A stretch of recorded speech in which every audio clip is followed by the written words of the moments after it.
নয়াপল্টনের শ্রমিক দলের সমাবেশে বক্তব্য রাখছেন বিএনপি চেয়ারম্যান ও প্রধানমন্ত্রী তারেক রহমান। সরাসরি যাচ্ছি সেখানে।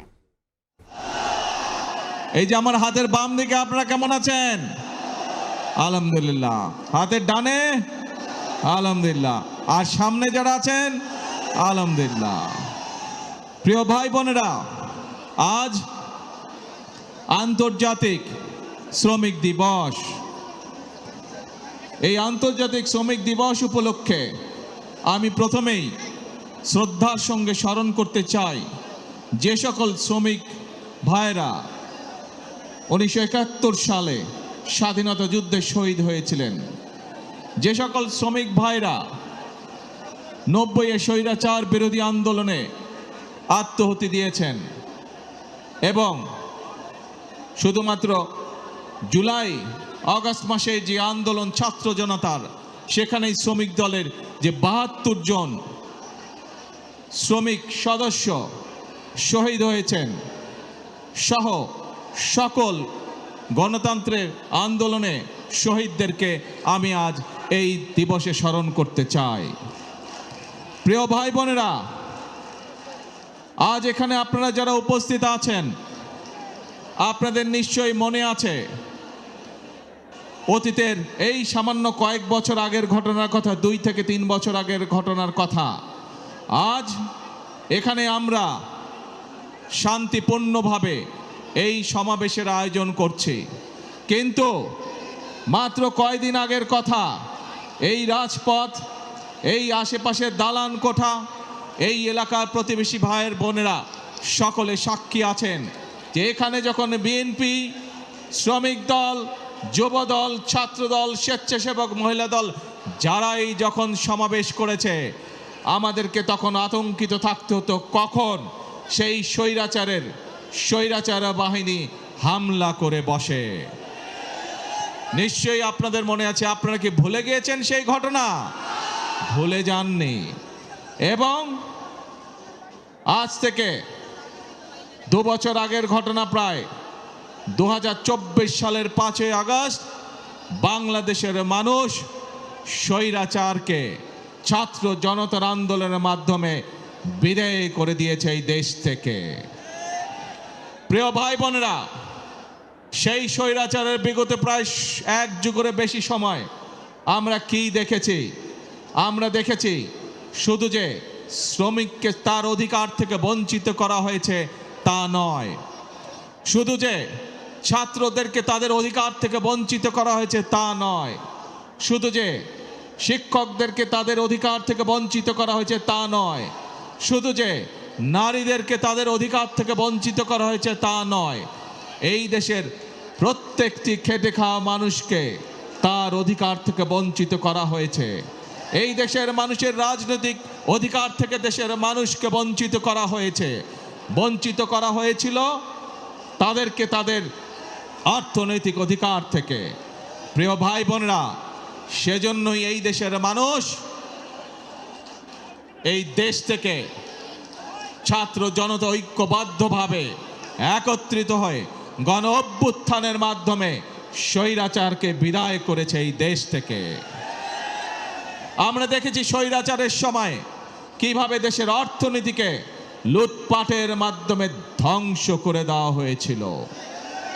আমরা দেখেছি কিভাবে দেশের শিল্প কলকারখানাগুলোকে ধীরে ধীরে বন্ধ করে দেওয়া হয়েছিল এবং এক পর্যায়ে গিয়ে ধ্বংস করে দেওয়া হয়েছিল, এবং বিদেশি জিনিসকে কিভাবে এই দেশে আমদানি নির্ভর করে হয়েছিল, এই দেশের পুরো অর্থনীতিকে কিভাবে ধীরে ধীরে আমদানি নির্ভর করে গড়ে তোলা হয়েছিল। আমরা দেখেছি কিভাবে স্বৈরাচারের সময় এই দেশ থেকে এই দেশের শিক্ষা ব্যবস্থাকে ধ্বংস করে দেওয়া হয়েছিল। আমরা দেখেছি এই দেশের স্বাস্থ্য ব্যবস্থাকে স্বৈরাচারের 1 যুগ সময় কিভাবে ধ্বংস করে দেওয়া হয়েছিল। প্রিয় ভাই বোনেরা, যে কয়টি সেক্টরের কথা আপনাদের সামনে আমি তুলে ধরলাম, এই প্রত্যেকটি সেক্টরে হাজারো লক্ষ কোটি শ্রমিক কাজ করে, এবং এভাবেই দেশের প্রত্যেকটি সেক্টরকে ধ্বংস করার মাধ্যমে বাংলাদেশের সকল শ্রেণীর মানুষকে আঘাত করা হয়েছিল। বাংলাদেশের শ্রমিকদের ভাগ্য নিয়ে ছিনিমিনি খেলা হয়েছিল সেই দিন। প্রিয় ভাই বোনেরা, 2024 সালের 5ই আগস্ট মানুষ সেই স্বৈরাচারকে দেশ থেকে বিতাড়িত করেছে। এখন শ্রমিক, শিক্ষক, ছাত্র, নারী, পুরুষ সকলে মিলে এখন হচ্ছে দেশ গড়ার পালা। প্রিয় ভাই বোনেরা, আমার সামনে একটি ব্যানার আছে, সেই ব্যানারের মধ্যে লেখা রয়েছে বন্ধ কলকারখানা চালু করতে হবে। প্রিয় ভাই বোনেরা, বর্তমান সরকার বিএনপি সরকার, জনগণের ভোটে নির্বাচিত সরকার, এবং সেই জন্যই সরকার গঠিত হওয়ার পরে সাথে সাথেই আমি সংশ্লিষ্ট ব্যক্তিবর্গকে সাথে নিয়ে বসেছি এবং নির্দেশনা দিয়েছি। এবং আপনারা জানলে খুশি হবেন, এই সপ্তাহে গত 1 মাস আগে আমি নির্দেশনা দিয়েছি যে কিভাবে আমরা কত দ্রুত আমরা বন্ধ কলকারখানা কোনটি চালু করতে পারবো, যাতে আবার সেই সকল শ্রমিক যারা কর্মসংস্থান হারিয়ে বেকার হয়ে গিয়েছিল সেই সকল শ্রমিকের কর্মের ব্যবস্থা আমরা করতে পারি। সেই মিটিংটি এই সপ্তাহে আবার নির্ধারিত হয়েছে। ইনশাআল্লাহ বাংলাদেশের অনেকগুলো কলকারখানা যেগুলো বন্ধ হয়ে গিয়েছে বিগত বছরগুলোতে, পর্যায়ক্রমিকভাবে আমরা সেই কলকারখানাগুলোকে আবার চালু করার উদ্যোগ গ্রহণ করেছি। প্রিয় ভাই বোনেরা, শুধু এই বন্ধ কলকারখানা চালু হলেই সকল শ্রমিকের কর্মসংস্থানের ব্যবস্থা হবে না, আমরা জানি। এই শ্রমিকদের পাশাপাশি আরো বহু লক্ষ, হাজারো লক্ষ বেকার এখন এই দেশে রয়ে গিয়েছে, যাদের জন্য দেশে আমাদের কর্মসংস্থানের ব্যবস্থা করতে হবে, যাদের জন্য একই সাথে আমাদেরকে বিদেশেও কর্মসংস্থানের ব্যবস্থা করতে হবে। এবং সেই জন্যই আমরা বিদেশি বিনিয়োগকারী সহ দেশীয় বিনিয়োগকারীদের সাথে এরই ভিতরে আলাপ আলোচনা শুরু করেছি। আমরা তাদেরকে উৎসাহ প্রদান করছি, আমরা তাদের বিভিন্ন সমস্যা সমাধানের চেষ্টা করছি, যাতে করে সেই বিনিয়োগকারীরা সে দেশেই হোক অথবা বিদেশি হোক এই দেশে কলকারখানা তৈরি করে। কারণ আমরা জানি এই দেশে কলকারখানা তৈরি হলে এই দেশের শ্রমিকরা কর্মসংস্থানের সুযোগ হবে তাদের। আমরা জানি শ্রমিকরা যদি ভালো থাকে তাহলে বাংলাদেশ ভালো থাকবে। আমরা জানি কৃষকরা যদি ভালো থাকে তাহলে এই বাংলাদেশ ভালো থাকবে। অর্থাৎ সাধারণ খেটে খাওয়া মানুষ যখন ভালো থাকবে তখনই এই দেশ বাংলাদেশ ভালো থাকবে। এবং সেই জন্যই প্রিয় ভাই বোনেরা, আপনারা দেখেছেন, আমরা জানি, আমরা বিষয়টি সম্পর্কে ওয়াকিফাল আছি। এইখানে রাস্তা, ঢাকা শহরের বিভিন্ন রাস্তায় আপনারা দেখেছেন হকার ভাইরা ছিল, কিন্তু যানজট সহ সাধারণ মানুষের চলাফেরার অসুবিধার জন্য আমরা হকার ভাইদেরকে সরিয়ে দিয়েছি। কিন্তু আমরা এটাও বুঝি তারাও মানুষ, তাদেরও পরিবার আছে, তাদেরকেও চলতে হবে, খেয়ে পড়ে তাদেরকেও বাঁচতে হবে। সেজন্যই আমি সংশ্লিষ্ট কর্তৃপক্ষকে সাথে সাথে নির্দেশনা দিয়েছি যে হকার উচ্ছেদ করলে শুধু হবে না, এই মানুষগুলো যাতে খেয়ে পড়ে বাঁচতে পারে, কর্মসংস্থান মানে ব্যবসা করতে পারে, তারও ব্যবস্থা করতে হবে। এবং আপনারা দেখেছেন এরই মধ্যে তার প্রক্রিয়া শুরু হয়েছে। আমরা জানি সকলকে হয়তো একসাথে আমরা ব্যবস্থা করে দিতে পারবো না, পর্যায়ক্রমিকভাবে আমরা ব্যবস্থা করব, কিন্তু ইনশাআল্লাহ আপনাদের নির্বাচিত সরকার অবশ্যই খেটে খাওয়া মানুষের কর্মসংস্থানের ব্যবস্থা করবে। এবং সে কারণেই আপনারা দেখেছেন গতকাল থেকে উত্তর মহানগরী এবং দক্ষিণ মহানগরীতে এই প্রক্রিয়া শুরু হয়ে গিয়েছে। আমরা পর্যায়ক্রমিকভাবে যারা হকার ভাই তাদেরকে তারা যাতে শান্তিতে ব্যবসা বাণিজ্য করতে হয়, কোনো রকম বিশৃঙ্খলার মধ্যে যাতে তাদেরকে পড়তে না হয়, সেই জন্য বিভিন্ন জায়গা ঠিক করে তাদেরকে ধীরে ধীরে সেই জায়গায় আমরা পুনর্বাসনের চেষ্টা করছি। প্রিয় ভাই বোনেরা,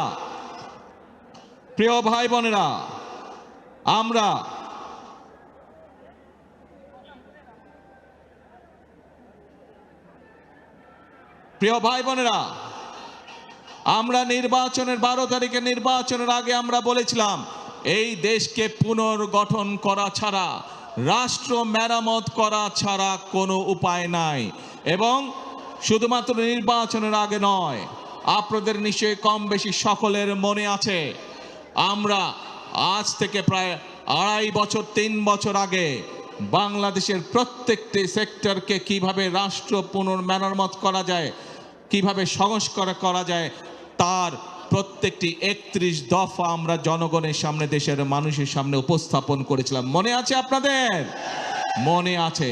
সেখানে আমরা কৃষকদের কথা বলেছি, সেখানে আমরা শ্রমিক ভাইদের কথা বলেছি, সেখানে আমরা ছাত্রদের কথা বলেছি, সেখানে আমরা নারীদের কথা বলেছি, আমরা প্রত্যেকটি শ্রেণী পেশা মানুষের কথা সেদিন আমরা সেখানে বলেছি। কারণ একটু আগেই যেই কথাটি আমি বলেছি যে এই দেশের শ্রমিক ভাইরা বাঁচলে এই দেশের মানুষ ভালো থাকবে, এই দেশের শ্রমিকরা বাঁচলে, কৃষকরা বাঁচলে এই দেশের মানুষ ভালো থাকবে। সেজন্যই আমরা কৃষক ভাই সহ, শ্রমিক ভাই সহ, ছাত্র জনতা প্রত্যেকটি মানুষের জন্য এই সরকার কি করতে চায় তার পূর্ণ বিবরণ আমরা আমাদের 31 দফার মধ্যে তুলে ধরেছি। এবং প্রিয় ভাই বোনেরা, আমরা সেজন্য নির্বাচনের আগে বলেছিলাম যে আমরা শ্রেণী পেশা যাদেরকে যেই প্রতিশ্রুতি আমরা দিয়েছি সেই প্রতিশ্রুতি অনুযায়ী আমরা সরকার গঠনে সক্ষম হলে কাজ শুরু করব। এবং আপনারা দেখেছেন আমরা দ্রুততার সাথে সরকার গঠন করার সাথে সাথে আমরা আমাদের প্রতিশ্রুতি কাজগুলা শুরু করেছি। প্রিয় ভাই বোনেরা, নারীদের জন্য যে ফ্যামিলি কার্ডের কথা আমরা বলেছি, এই ফ্যামিলি কার্ড আমার শ্রমিক ভাইয়ের যে স্ত্রীরা আছেন তারা পাবেন। এই ফ্যামিলি কার্ড আমাদের কৃষক ভাইদের যে স্ত্রীরা আছেন তারা পাবেন। একইভাবে আমাদের প্রাইমারি শিক্ষক যারা আছেন তাদের স্ত্রীরা পাবেন। অর্থাৎ এটি সকলের কাছে ধীরে ধীরে সকল পরিবারের কাছে পৌঁছবে। শ্রমিক ভাইরা যেরকম একদিকে কলে কারখানায় পরিশ্রম করে, কলকারখানাকে পরিশ্রম করে যেরকম দেশের অর্থনীতিকে মজবুত করে গড়ে তুলতে সহযোগিতা করবেন, একইভাবে রাষ্ট্র তার পরিবারের পাশে দাঁড়াবে যাতে তাকে পরিবারকে নিয়ে দুশ্চিন্তা করতে না হয়। একইভাবে আমরা ধীরে ধীরে দেশের শিক্ষা ব্যবস্থাকে গড়ে তুলতে চাই যাতে করে খেটে খাওয়া মানুষের সন্তানদেরকে লেখাপড়া নিয়ে চিন্তা করতে না হয় তাদের সন্তানদের জন্য। প্রিয় ভাই বোনেরা, একইভাবে আপনারা দেখেছেন আমরা কৃষক ভাইদের পাশে দাঁড়িয়েছি।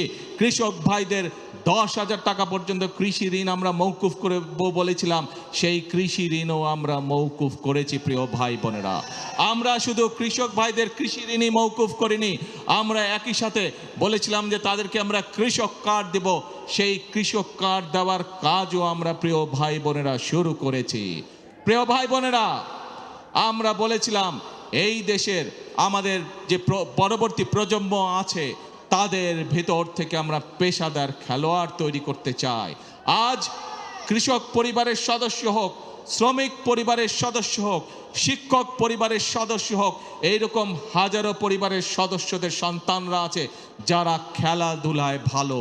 আমরা আমাদের সেই খেলোয়াড়দেরকে বের করে নিয়ে আসতে চাই, তাদেরকে আমরা প্রশিক্ষণ দিতে চাই এবং একই সাথে প্রশিক্ষণ দেওয়ার মাধ্যমে আমরা আন্তর্জাতিক পর্যায়ে আমাদের খেলোয়াড়দেরকে তুলে ধরতে চাই।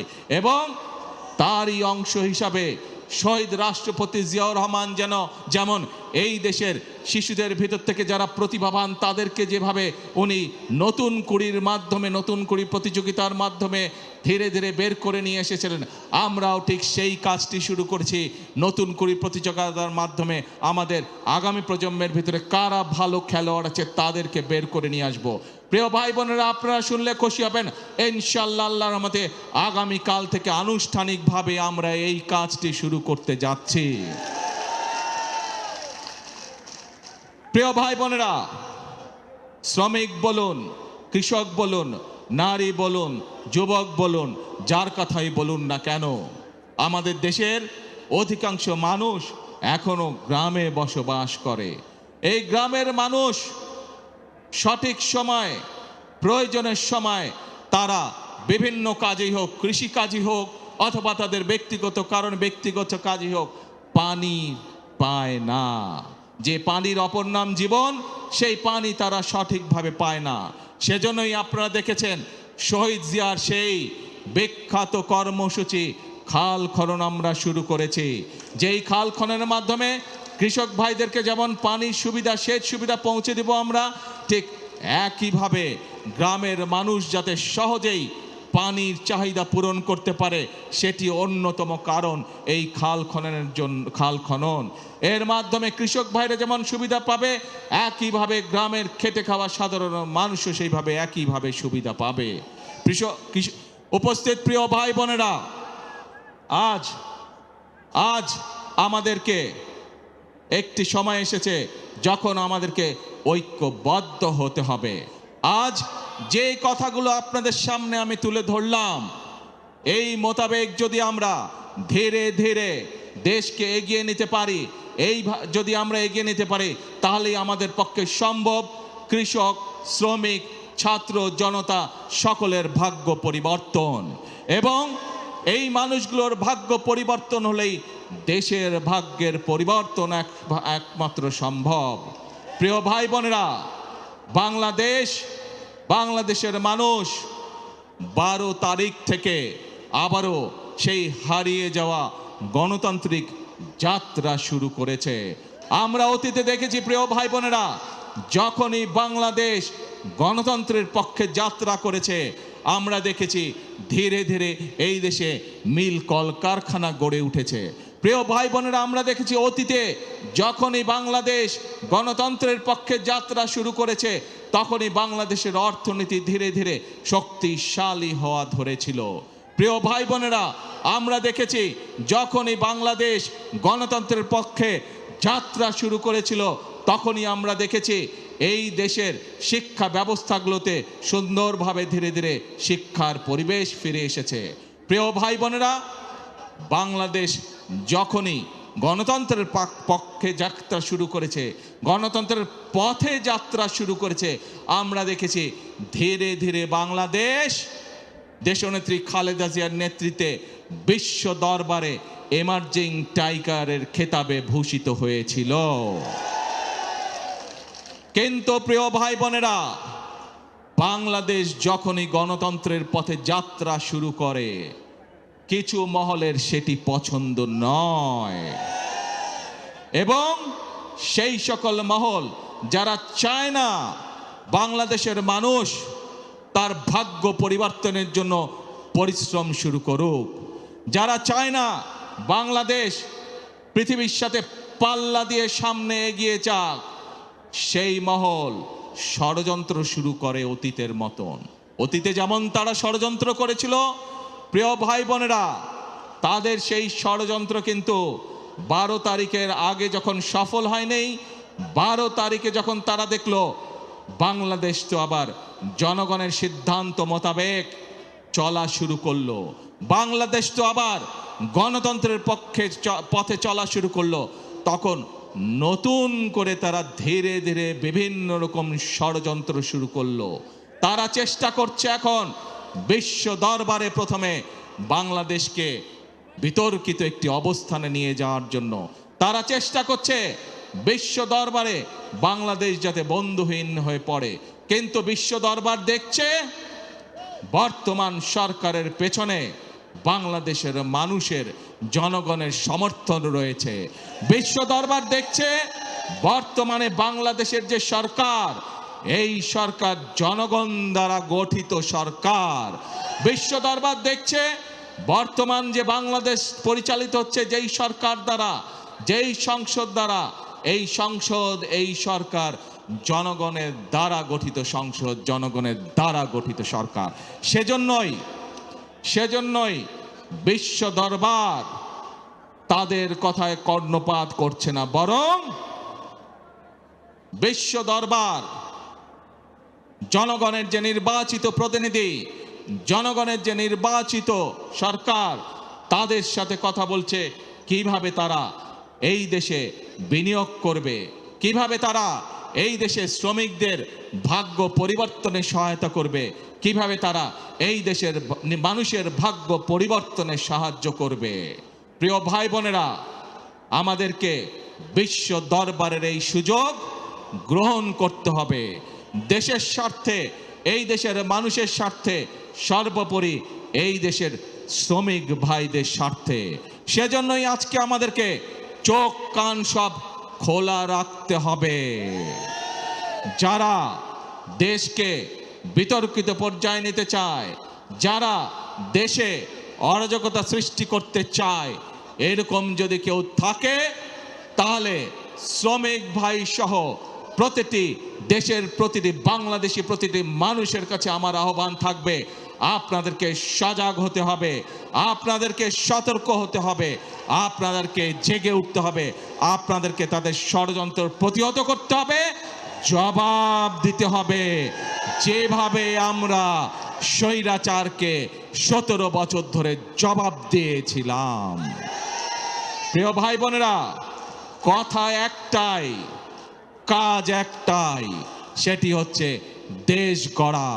এবং সেই জন্যই শ্রমিকরা কেউ কারখানায় কাজ করেন, কেউ ইমারত নির্মাণ করেন, কেউ জুট মিলে কাজ করেন, কেউ পোশাক শিল্পে কাজ করেন। আজ এই সকল শ্রমিক, কেউ হয়তো রেস্টুরেন্টে কাজ করেন, কেউ হয়তো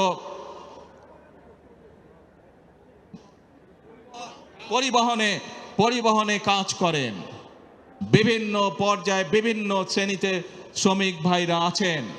আজ সেই শ্রমিক ভাই সকলের উদ্দেশ্যে আমি বলতে চাই, আপনারা যেমন বিভিন্ন সেক্টরে কাজ করেন, আপনাদের খাতায় আমি আমার নামটি লেখাতে চাই একজন শ্রমিক হিসাবে। কারণ আপনি যেরকম ইমারত শ্রমিক হিসাবে এই ইমারতটি গড়ে তুলছেন, এই দালানটি গড়ে তুলছেন, আপনি একজন পাট শ্রমিক হিসাবে পাট কলের উৎপাদন যেমন বৃদ্ধি করছেন, আপনি একজন পোশাক শিল্প শ্রমিক হিসাবে পোশাক শিল্পের উৎপাদন বৃদ্ধি করছেন, ঠিক একইভাবে আপনার খাতায় নাম লিখিয়ে আমিও দেশ গড়ার কাজে নিয়োজিত করতে চাই নিজেকে। সেই জন্য আমি মনে করি এবং একই সাথে আমি মন্ত্রী পরিষদের সকল সদস্যের নাম শ্রমিক হিসাবে অন্তর্ভুক্ত করতে চাই। কারণ আপনারা যেমন এক একটি জিনিস গড়ে তুলছেন, আমরা আপনাদের পাশে থেকে দেশ গড়ার কাজে হাত দিতে চাই, দেশকে গড়তে চাই। দেশের মানুষ পরিশ্রম করে যেভাবে সামনে এগিয়ে যাচ্ছে, তাদের সাথে থেকে তাদের পাশে থেকে আমরা দেশকে গড়ে তুলতে চাই। এজন্যই প্রিয় ভাই বোনেরা, আমাদের নির্বাচনের সময় স্লোগান ছিল, করব কাজ সবার আগে। এইটি হচ্ছে আমাদের স্লোগান, এইটি হচ্ছে আমাদের বর্তমান স্লোগান, এইটি হচ্ছে আমাদের ভবিষ্যৎ স্লোগান। যেই স্লোগানের বলে বলিয়ান হয়ে ইনশাআল্লাহ আমরা এই প্রিয় মাতৃভূমিকে আমাদের প্রত্যাশিত বাংলাদেশ হিসেবে গড়ে তুলতে পারবো। প্রিয় ভাই বোনেরা, আজকের এই মহান আন্তর্জাতিক শ্রমিক দিবসে আসুন আসুন আমরা আজকে প্রত্যেকে এখানে প্রতিজ্ঞা গ্রহণ করি, আমরা আজকে এখানে প্রত্যেকে শপথ গ্রহণ করি যে যেই বাংলাদেশের প্রত্যাশা প্রত্যেকটি নারী পুরুষ প্রত্যেকটি মানুষের মনে রয়েছে, সেই প্রত্যাশিত বাংলাদেশ গড়ে তোলার জন্য আসুন আমরা প্রত্যেকে এক একজন শ্রমিক হিসাবে, দেশ গড়ার শ্রমিক হিসাবে আমরা নিজেদেরকে প্রস্তুত করব। আমরা প্রত্যেকে এক একজন দেশ গড়ার শ্রমিক হিসাবে আমাদের জীবনের বাকি দিনগুলোকে আমরা অতিবাহিত করব। কে ভাইরা, আমরা কি এই প্রতিজ্ঞা গ্রহণ করতে পারি? আমার সাথে আছেন আপনারা দেশ গড়ায়? দেশ গড়ার শ্রমিক হিসাবে কি আপনারা নাম লেখাতে রাজি আছেন? আলহামদুলিল্লাহ। প্রিয় ভাই বোনেরা, মনে রাখতে হবে শহীদ রাষ্ট্রপতি জিয়াউর রহমানের সেই একটি কথা, প্রথম বাংলাদেশ আমার, শেষ বাংলাদেশ, জীবন বাংলাদেশ আমার, মরণ বাংলাদেশ। আসুন এই বাংলাদেশই আমাদের প্রথম ঠিকানা, এই বাংলাদেশই আমাদের শেষ ঠিকানা, এটিই হোক আমাদের প্রথম এবং শেষ ঠিকানা। আজ আবারও দেশ গড়ার প্রত্যয় ব্যক্ত করে, দেশ গড়ার শপথ ব্যক্ত করে আমি আমার বক্তব্য শেষ করছি। বক্তব্য শেষ করার আগে আমি কতগুলো মানুষকে যদি শ্রদ্ধা না জানাই, ধন্যবাদ না জানাই, সেটি হবে অন্যায়।